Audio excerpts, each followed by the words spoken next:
3, 2, 1. Esto es Accelerate, el podcast donde descubrimos cómo lograr tus objetivos más rápido. Liderar hoy una empresa en oil and gas es muy difícil.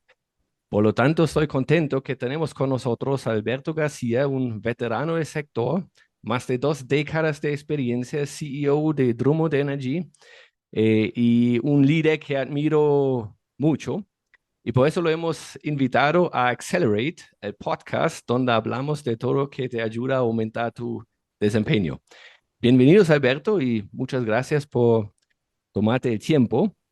Y de pronto podemos iniciar que nos cuentas un poco quién eres y qué te ha llevado a convertirte en el rol que tienes hoy. Oigan, muchas gracias y muchas gracias más bien por invitarme. Creo que nos conocemos hace tiempo y realmente ha sido parte de lo que hemos hecho en Drummond. Mi nombre es Alberto García, soy geólogo de profesión y arranqué mi carrera hace 24 años en Drummond. Y realmente mi experiencia ha sido en el trabajo de diferentes áreas. Inicialmente era responsable del desarrollo de los nuevos negocios de minería de Drummond. En un momento, en una primera década por allá en los 2000, donde estábamos haciendo las grandes expansiones en Colombia. Y fue una época muy retadora de hacer nuevos proyectos y tener la oportunidad de trabajar en proyectos muy grandes que tuvieron un impacto gigantesco para la organización. Después iniciamos un proceso de diversificación en Colombia y iniciamos trayendo tecnologías de yacimientos no convencionales, cosas que no teníamos en Colombia, para potenciar el desarrollo de los recursos, principalmente en gas. Y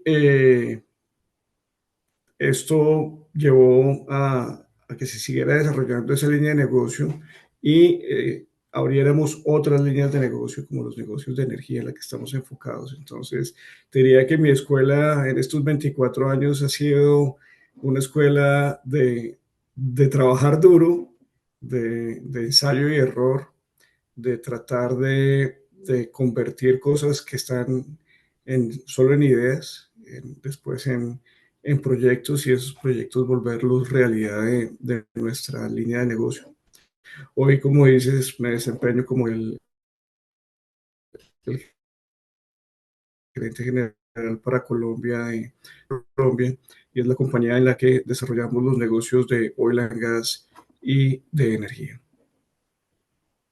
Pues nada compite con la experiencia, parece. Y puedes compartir un momento crucial de tu carrera que aceleró significativamente tu éxito o tus resultados. Yo creo que en el desarrollo de las carreras, como en las cosas, uno eh, tiende a pensar en cuáles fueron esas victorias que marcaron el camino. Pero yo creo que para responderte a la pregunta, me acuerdo más de los grandes fracasos y cómo llegar a algún lado al final es aprender a equivocarse hasta llegar. Y la experiencia al final es equivocarse la menor cantidad de veces para llegar al mismo sitio. Entonces te diría que de lo que me ha dejado la experiencia de estos años es que eh, cuando arrancamos una aventura y tenemos una ambición, una sana ambición de desarrollar un gran proyecto o tener un buen resultado, generalmente nos estamos enfocando en el concepto que tenemos de ese éxito, de lograr esa meta. Pero es, en mi experiencia de estos años, bueno, enfocar, uno tiene que buscar la dirección hacia dónde va a caminar, pero enfocarse en el camino para llegar. Y el camino es resolver problemas, dificultades, levantar impedimentos, solucionar inconvenientes, repensar cosas cuando la cosa no sale como tú esperas. Y te diría que en mi carrera me acuerdo más de cómo solucionamos problemas que hubo y cómo incorporar eso en poder volver a repetir historias hacia adelante. ¿Y tienes uno de estos fracasos donde has aprendido una gran lección o algo? ¿Quieres compartir una de pronto? Eh, bueno, varias. Te cuento que nosotros hicimos un gran esfuerzo en Colombia para traer a Colombia nuevas tecnologías para yacimientos que no se han trabajado en Colombia. Y en eso tuvimos cuellos de botella, limitaciones, discusiones, debates regulatorios sobre esto. Pero ese estar tratando de cruzar la pared cuando no hay puerta, y ese esfuerzo nos llevó a posibilidades que hoy desarrollamos, eh, y pueden ser formas más fáciles de llegar. Entonces te diría que ese evento, que ha sido tal vez el más difícil de nuestra organización, nos ha permitido llegar ahora a soluciones que pueden ser más sencillas.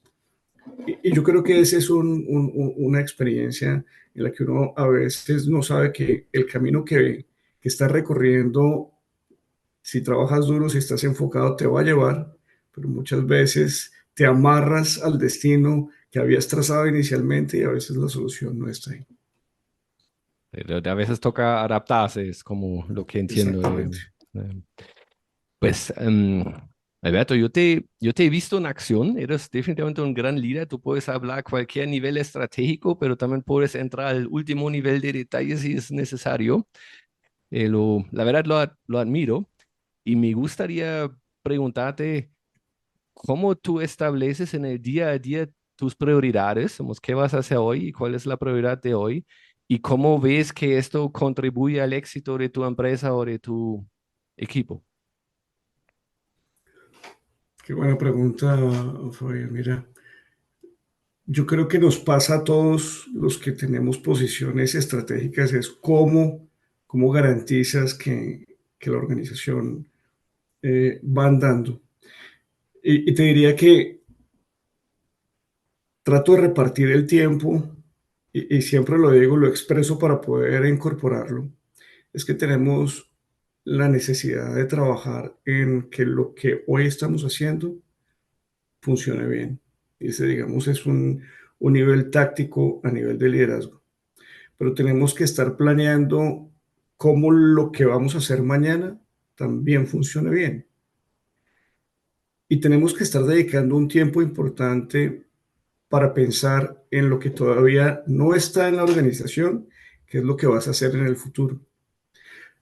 Cuando tienes un trabajo muy táctico, estás muy enfocado en el avance del día a día. Cuando tienes un rol estratégico, tienes que garantizar que esa organización está funcionando el próximo mes, el próximo año y la próxima década.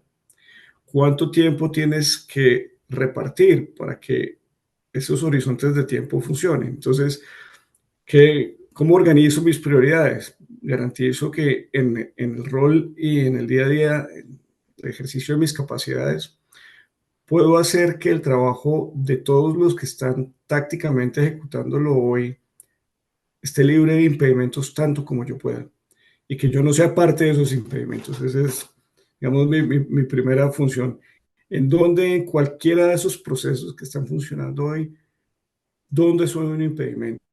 Y levantar esos impedimentos. Y muchas veces, digamos, en nuestro rol de ser líderes, obviamos eso, pero alguien está esperando que le comentes sobre un trabajo, sobre un estudio, sobre un documento, que tu revisión, que tu feedback, que tu aprobación es requerida para seguir adelante.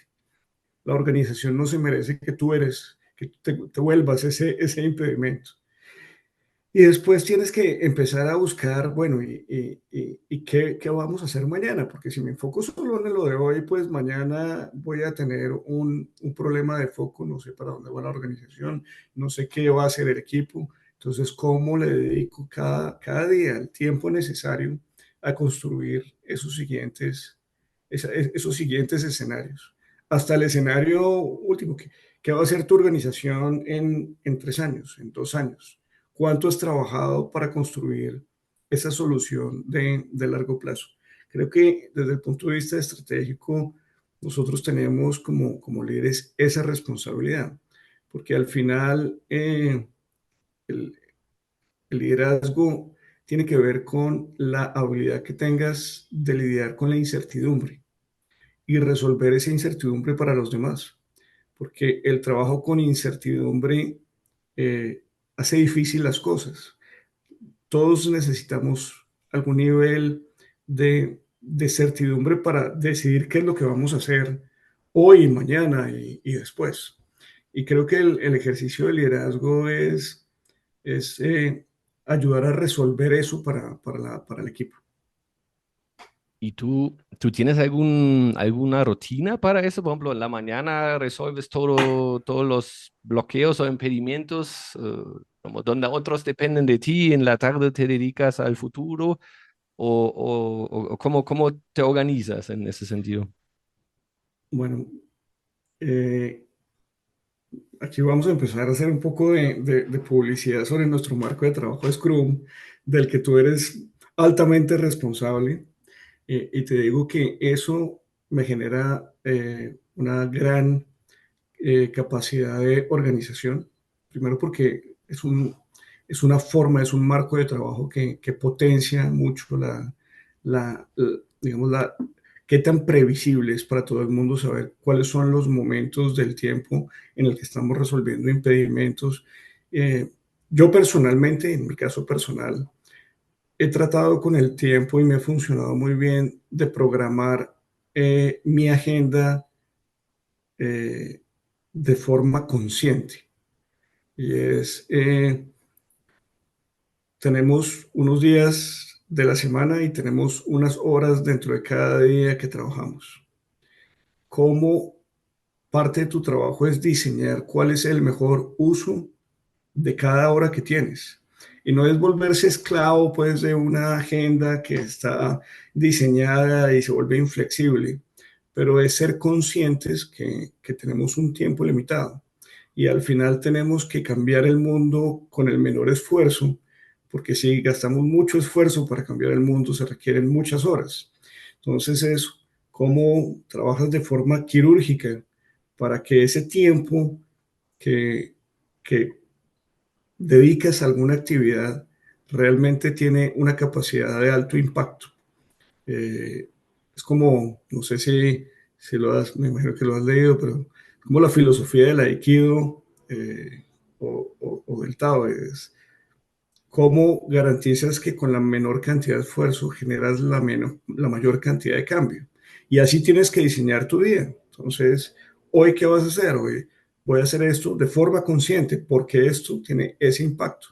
Entonces, te diría que, digamos, desde mi disciplina personal, diseño la agenda y la comunico. Digo, mi foco de esta semana al equipo, digo, mi foco de esta semana es esto y voy a dedicar mi tiempo en esto, para que si alguien tiene, digamos, una necesidad, digo, necesitamos hacer esto, entonces, bueno, ok, vamos a ponerlo dependiendo del orden de prioridades y es diseñar esa agenda más que diseñar la agenda, porque la agenda suena como burocracia, como es diseñar de forma consciente el mejor uso de tu tiempo. Pero leí en algún lado que Elon Musk programa su agenda en bloques de 5 minutos. No Yo sé no si es podría extremo, hacerlo. pero y cómo, de hecho, eso, la idea es, me imagino que eso genera foco, ¿cierto? Pero entonces, ¿cómo manejas distracciones, tantas humanas y digitales, ¿no? Como líder, todo el tiempo alguien quiere algo de ti. Sí, pero creo que tú tienes que buscar la forma de llegar a un acuerdo con tu equipo. Y siempre hacemos, y tiene que ser esto no son cosas impuestas, sino tú llegas a un buen punto. Eh, Todos tenemos, el tiempo se vuelve el recurso más escaso en el mundo corporativo y hay que hacer un uso racional de eso. Y hay mucho en nuestra terminología de desperdicio desde el punto de vista productivo, y es la comunicación. La comunicación es lo más importante que hacemos a nivel organizacional, pero también tiene un arte. Entonces, cuando lo que quieres comunicar funciona con un corto mensaje, cuando lo que quieres comunicar se resuelve con un email, cuando esa comunicación requiere una reunión, pero ser conscientes de eso. No todos los mensajes requieren una llamada interrumpe, una llamada no planeada interrumpe. ¿Cómo garantizamos que respetamos entre todos los miembros del equipo los tiempos que cada uno tiene asignado para hacer cosas? Yo, por ejemplo, programo los tiempos. Si tengo que escribir un documento, programo ese tiempo. Y cómo garantizo que de una forma amable le pido a los que me rodean que ese tiempo sea respetado. Digamos, no quiero parar y responder una llamada. Entonces, parte de eso es la comunicación abierta. Mi agenda la ven todos los miembros del equipo, todo el mundo sabe cómo están distribuidos los bloques. Y buscamos con toda la tecnología que tenemos alrededor, cuál es esa forma más efectiva de hacerlo. Te diría que ese es el arte. El arte es buscar cómo garantizamos ese nivel de eficiencia sin hacernos esclavos de esto, ¿no? Sin frustrarnos porque hay cambio de planes, porque tenemos que lidiar con lo imprevisto, o también el riesgo de deshumanizar la comunicación, ¿no? No me llames, no puedo, o sea, o no te acerques a mí, nos cruzamos en el hall y no podemos intercambiar un par de minutos de saber cómo estamos como seres humanos. Eso es el otro riesgo y ahí hay que cuidarnos todos. Como un balance, entiendo, como no sea inalcanzable, pero tampoco permitir que todo el tiempo te interrumpen. Pero, por ejemplo, hoy la tecnología obviamente es buena, nos ayuda mucho, pero también trae mucho potencial de distracciones, ¿no? Llega la llamada, llega el WhatsApp, llega el correo, llega el Slack y no sé qué herramientas usan. ¿Cómo manejas esto? Mi respuesta no va a ser muy popular, pero, por ejemplo, trato de evitar o reducir el nivel de distracción. Yo, por ejemplo, soy un muy pobre usuario de redes sociales. Entonces, digamos, esa parte, estoy tratando de mitigar el impacto que tiene en nuestra vida estar ahí en el feed, esclavo del feed. Entonces, eh, eh, obviamente para nosotros es muy importante en la dinámica de nuestros negocios estar bien informados, eh, nutrirnos de las noticias, de lo que pasa en el país, en las líneas de negocio que operamos, es parte de nuestro trabajo. Y yo creo que en mi práctica personal es darle el tiempo adecuado. Tú puedes hacerlo, gastar 3 minutos cada 5 minutos mirando a ver qué fue lo que pasó, qué dijo Twitter, qué dijo uno, qué dijo otro. O puedes decir por la mañana, al mediodía y por la tarde, voy a dedicarle 20 minutos y hay que priorizar lo que consumes, porque si tú te das cuenta, el consumo de contenido, el contenido que te radia, en promedio, he leído varios estudios, pero la gente le puede estar dedicando entre 30 minutos y más de 3 horas. Mm. Y es contenido que tú no seleccionas, pero lo que sí puedes es condicionar la fuente. ¿De dónde quiero obtener ese contenido? Esa es tu decisión. Entonces, para mí es muy importante definir cuál es el contenido que quiero acceder. Una vez accedes, por ejemplo, voy a poner un ejemplo, decides que es para ti importante leer The Economist. Tú no decides qué contenido te entrega The Economist, pero sí decides que The Economist sea la fuente de contenido que te llegue. Y Mm. creo que ahí tenemos que poder trabajar porque al final, si vas a utilizar o 30 minutos o más de 3 horas en absorber contenido, decide qué contenido vas a dedicarle ese tiempo, que es muy valioso. O sea, imagínate la cantidad de tiempo en proporción del resto de las horas del día. Es como antes era televisión y ahora son las Sí, redes sociales. sí, sí. Y Alberto, ¿cuál es el consejo más contraintuitivo que te han dado acerca de productividad, eficiencia, eficacia, pero que realmente ha funcionado? Se me viene a la cabeza, siempre tenemos este concepto que las organizaciones obviamente son solo una agrupación de personas que eh, trabajan dentro de unas reglas de juego, dentro de una misión y una visión, tratando de llegar, lograr un objetivo común. Y entonces siempre a nivel de liderazgo y en la estructuración formal de nuestros conocimientos de gerencia, entonces hablamos del proceso de la gente, de lo importante.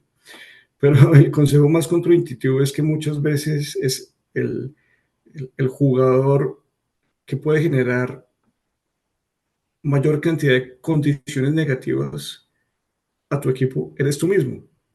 Y entonces, siempre estás mirando ese concepto de, vamos a hablar del proceso sobre las personas, vamos a hablar sobre la formación, vamos a hablar sobre las limitaciones que tienes, como si fuera un ejercicio ajeno al líder, cuando tal vez la administración de, de tu rol dentro de esa organización es el tema más importante. Y parece contraintuitivo porque uno en el ejercicio de liderazgo generalmente lo habla hacia afuera, pero no lo habla hacia adentro y realmente conocerse a sí mismo, administrar la administración de ese poder de gestionar que puede ser bien o mal utilizado, bien o mal gestionado. Si no te conoces a ti mismo, si no te declaras abiertamente en tu rol frente a la organización, puedes estar buscando soluciones en el equipo donde las limitaciones están dentro del rol que tú mismo juegas. Te podría decir que es algo que parece obvio, pero no es tan claramente declarado en las organizaciones, en las posiciones de liderazgo. Es un buen ejemplo. Sí, claro, siempre piensa uno en cómo liderar el equipo, cómo liderar a la gente, pero pues claro, si la cabeza ¿Cómo me no... lidero yo mismo? ¿Cómo me administro yo mismo? ¿Cómo garantizo que en mi administración de frustraciones y vanidades hago que la vida sea sencilla para todos? Sí, tienes toda la razón, porque el equipo va a amplificar lo que tú muestras, ¿no? Si tú no controlas tus emociones y, no sé, gritas a alguien, ¿no? Pues el impacto es 10 veces más grande porque el equipo lo amplifica y de pronto empieza a tratar a su gente así. Así es. Buen punto, buen punto. Y Alberto, ¿tienes de pronto o puedes compartir una situación, una decisión de alto riesgo que has tomado en algún momento que ha ayudado a crecer fuertemente la empresa? En el negocio en el que nosotros estamos, administramos, Fabián, incertidumbre y riesgo, que es el desarrollo de nuevos proyectos. Y este es, digamos, una condición cuando tú puedes tener un negocio, por ejemplo, que es más determinístico. Digamos, si tienes un negocio de manufactura y tu negocio es garantizar que tu cadena de manufactura y proceso funcione linealmente, es un negocio más predecible. El negocio de exploración, de desarrollar nuevos proyectos, de desarrollar nuevas líneas de negocio, es literalmente enfrentarte a la nada, porque antes de que un proyecto salga a la luz, pues solo tienes una idea. Entonces, dicho lo anterior, digamos, siempre estamos enfrentados al riesgo de que eso no funcione, de fracasar, y ese es parte del negocio. Te diría que, entonces, en nuestra experiencia, en mi experiencia personal, lidiar con la incertidumbre y con la posibilidad de fracasar en proyectos es parte de la naturaleza del negocio. Y cómo lo contrarrestamos, como te diría, eh, nunca pensamos que hay golpes de suerte o que alguien tiene la fórmula mágica o que viene el mago y trae la respuesta perfecta, sino nos concentramos en la iteración, en la iteración para que la administración de ese riesgo que va a estar ahí, que puede quedar ahí, sea iterado varias veces. Entonces te diría, tratamos de no tomar decisiones riesgosas per se, pero como nuestro negocio está asociado al riesgo, lo que hacemos es iterar muchas veces. Vamos a hacer un proyecto, entonces hagamos una versión, 2 versiones, 10 versiones, la simulación número 15, la número 20. Entonces te diría, para responder tu pregunta, no podría responderte un evento así como una situación en la que como salvamos patria, tomamos este riesgo y ganamos, ¿cierto? Como que fuimos al casino y pusimos las fichas y fue la casilla ganadora. Te diría que perdemos sistemáticamente tratando de hacerlo muy rápido para poder lograr llegar a la meta, pero te diría que muchas de, del- de la forma en que lo hacemos es que llegamos al punto de, lo hemos iterado tantas veces, bueno, ya, vamos a hacerlo porque ya vamos en la iteración número 20, ya tenemos que pasar al otro lado. Entonces, te diría que esa es la forma en que, en que te diría, no jugamos al casino, sino que vamos a hacerlo tantas veces, iterarlo tantas veces que a pesar de que no podemos controlar el resultado, pues tratamos de tomar esos riesgos de forma controlada, reduciendo la posibilidad del fracaso por iteración. Bueno, y me imagino que eso puede generar, pues, aparte de una cosa es un fracaso, pero también contratiempos, como de pronto todo no es un fracaso entero, pero contratiempos, te atrasas. ¿Cómo manejas esto? ¿Tienes alguna manera de manejar? Sí, no de manejar, pero yo creo una de las experiencias que personalmente me ha dado la experiencia, los años, es garantizar que trabajamos en un escenario de absoluto realismo, porque cuando tú tienes mucha energía y muchas ganas de llegar a la meta, entonces dices, no, y esto que se hace en 6 meses, vamos a hacerlo en 2 semanas, y si traemos esto, podemos cortar acá y llegar acá, y esos escenarios lo que uno hace, lo que hacen es desgastar las emociones de las personas, que es natural que estén, y también la credibilidad de lograr llegar a la meta. Entonces, te diría que el único antídoto para lidiar con el retraso, ¿qué es el retraso? El retraso es de alguna forma, puede tener dos orígenes. Un problema en la planeación, ¿cierto? Porque tú te retrasas es contra una línea base. Pero Mm. si siempre estás definiendo una línea base que no es realista, pues vas a estar con la frustración del retraso. Y hay otras cosas que son los riesgos exógenos que se materializan y generan un cambio. Pero para que tu equipo no sufra, cuando tenemos un riesgo exógeno, pues es un riesgo exógeno, no dependió de nosotros. O sea, un cambio regulatorio, un evento de fuerza mayor, una situación de mercado no planeada, una pandemia mundial, eso te puede generar retrasos. Pero tú no sientes la frustración de defraudar ni la organización ni tu equipo. Para el resto de los retrasos que están más asociados a la capacidad del equipo de lograr dentro de la meta, creo que el antídoto es trabajar en un marco de absoluto realismo de la capacidad de hacer cosas, de la capacidad de tu equipo, de la cantidad de recursos que tienes disponibles. Ese sería nuestra aproximación. ¿No? Bueno, creo que hemos tocado muchas veces el tema equipo, ¿cierto? No hay líder sin equipo que está liderando. ¿Cómo, cómo creas esta cultura de productividad en tu equipo? ¿Cómo logras que tu equipo te sigue y tiene estas ganas de lograrlo adentro del plan o más rápido incluido?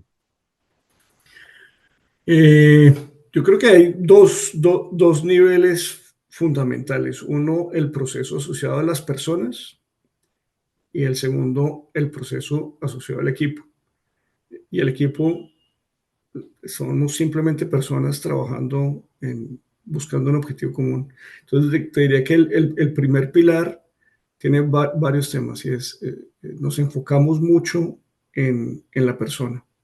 Uno de los procesos más importantes, y así lo asumimos en nuestra organización, es reclutar. Reclutar, a veces tú dices, no, necesito una persona que haga esto y sales al mercado y buscas y nosotros le dedicamos mucho tiempo a la selección, porque la equivocación en el proceso de selección es muy costosa a nivel personal para quien llega a una organización y fracasa, y para la organización que se compromete en desarrollar un talento de un individuo y fracasa. Entonces, es un escenario indeseable. Las herramientas para reclutar, si tú pones en perspectiva asociado al riesgo del fracaso, las herramientas son muy limitadas. Lees una hoja de vida, tratas de entender la historia de esa persona, puedes hacer algunas pruebas para ver sus capacidades, te sientas y haces una entrevista. Eh, entonces, ¿cómo en esas herramientas que son limitadas puedes lograr entender si esa persona realmente tiene las características, la capacidad para lograrlo? Entonces, te diría que en el proceso de las personas, reclutamiento es muy importante. Y después que reclutas a una persona, el entrenamiento, la capacidad de desarrollar. Tú tienes que lograr que esa persona que llega a tu equipo llegue y diga, en esta organización, yo nunca pensé que yo pudiera hacer esto. Si esa persona siente el compromiso de que la organización alrededor está trabajando para ella en lograr desarrollar sus talentos en una capacidad que la misma persona no pensaba que lograba, pues empieza a tener una sensación de que alguien está pendiente de ti, alguien se hace responsable por ti. Y después en el desarrollo de esa persona, garantizar que tus valores corporativos sean claros. Estas son las reglas de juego. Así nos comportamos. Esto es lo que queremos ser. Esto es la forma en que nos vemos. Y que eso sea, que vaya avanzando en el proceso de la persona. Entonces, digamos, diría, el primer pilar es cómo construir sobre la persona. Ahora tienes que coger un grupo de personas y lograr hacer un equipo. ¿Cómo logramos eso? Logramos finalmente ese proceso, primero por confianza, ¿cierto?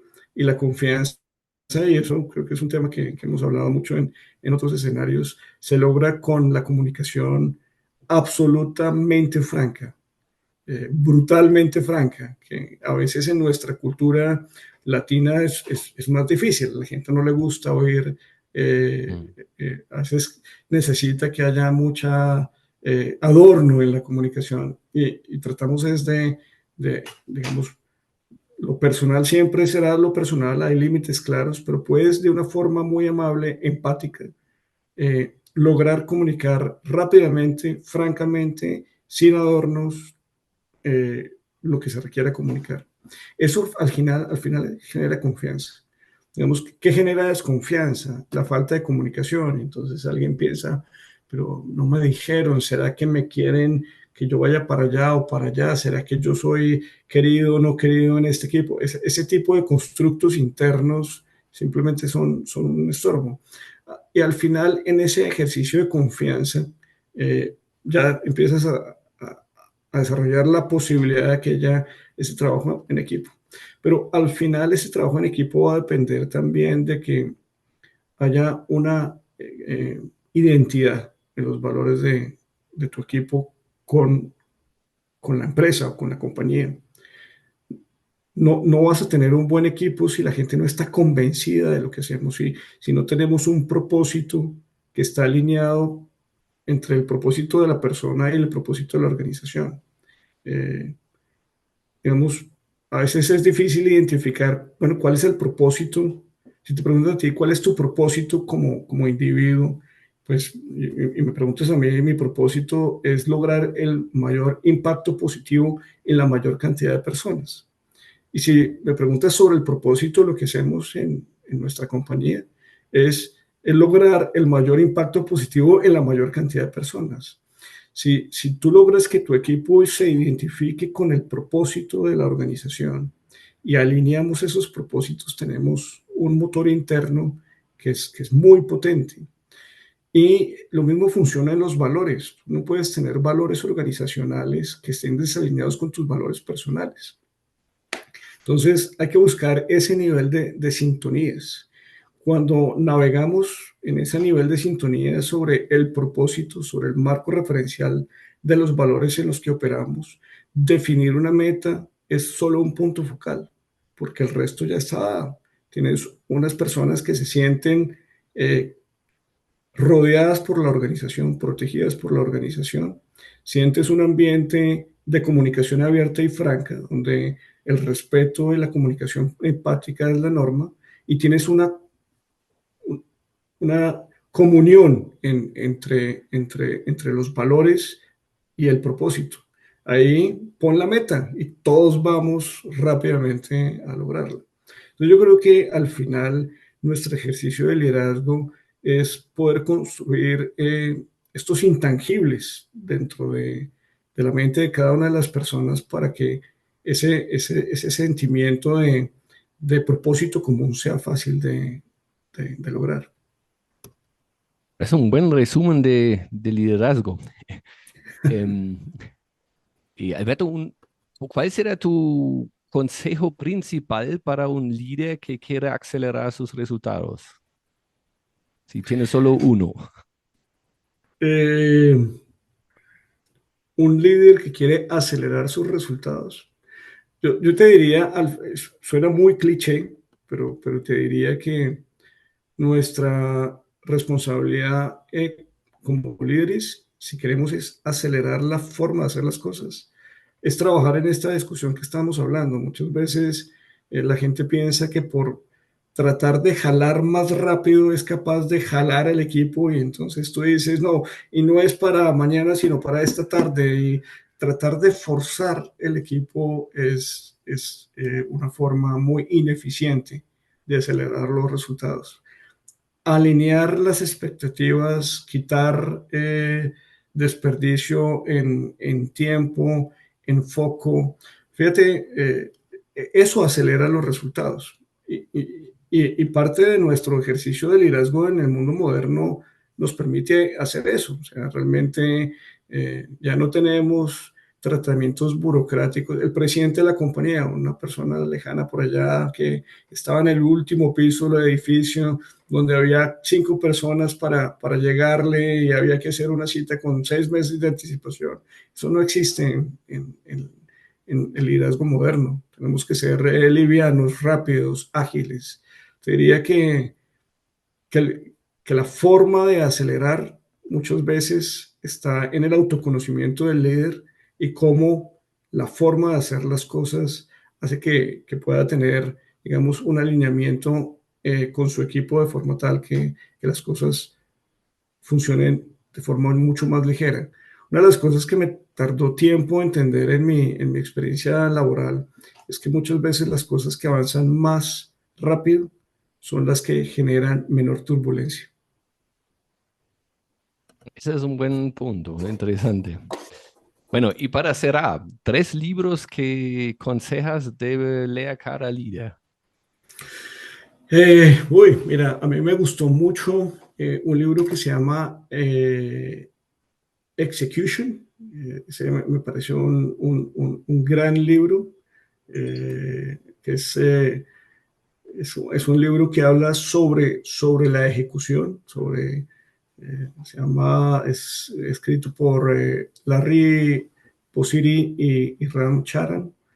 Ese me parece un gran libro. Me impactó mucho, pareció a veces difícil por lo largo, pero Los Principios de Ray Dalio me parece un gran libro eh, sobre el liderazgo. Y a mí me gusta mucho leer libros de filosofía oriental orientado a las organizaciones. Me parece que las aproximaciones sobre, no sé si has tenido la oportunidad de leerlo, pero por ejemplo, El Camino del Samurái, un libro de los años 40, sobre los valores eh, de la cultura samurái. Imagínate tanto tiempo que como organización fueron exitosos en su rol de la política y de la historia japonesa. Todos estos libros que hay sobre el Tao y Aikido, que es al final simplemente hacer una reflexión sobre el poder de la simplicidad que está asociada a la maestría. O sea, realmente, y siempre lo repito muchas veces en el equipo de trabajo, es la síntesis, el mensaje simple, no es, requiere mucha maestría. Solo cuando tienes mucha experiencia y un profundo conocimiento, puedes transmitir lo más complejo desde la forma más simple, más sintética. Entonces, muchas veces hacemos esfuerzos cuando quieres un producto, un documento, un análisis, medimos mucho la capacidad de síntesis. Esa síntesis tiene que estar muy cercana al concepto del bien hacer. No es una síntesis mal hecha, sino una síntesis donde cada palabra, cada tabla, cada análisis, cada número tiene un propósito. Fue pensado y diseñado. Eso lo que genera es un alto nivel de eficiencia, porque tienes un documento de 100 páginas que se podría contar en dos, perdiste 98 y es el tiempo de quien lo escribió, quien lo revisó, quien lo leyó, todo se hace lento. Entonces me parece que te diría que desde el punto de vista de disciplina y libros me gusta estar repasando los conceptos de la simplicidad asociada a la maestría.